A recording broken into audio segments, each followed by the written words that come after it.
Selalu korang dengar track day dekat Sepang kan? Korang pernah dengar tak track day dekat MIMC? Melaka International Circuit tu. Sekarang ni diorang ada buat track day dekat situ.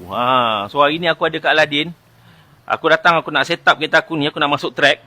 Sebab kat track nanti aku kena buka signal. Kan? Nanti corner nak kena buka signal. So signal aku tak hidup sebelah ni. So aku minta tolong Ken checkkan signal aku.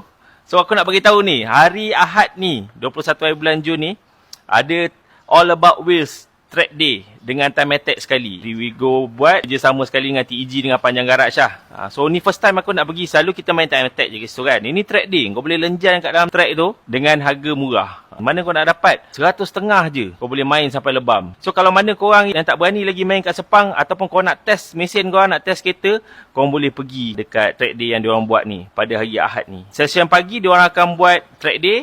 Petang, diorang akan buat time attack. So, dia start daripada pukul 8 sampai pukul 7 petang. Alright? Detail dia aku akan letak kat sini. Korang boleh bacalah kategori apa yang ada.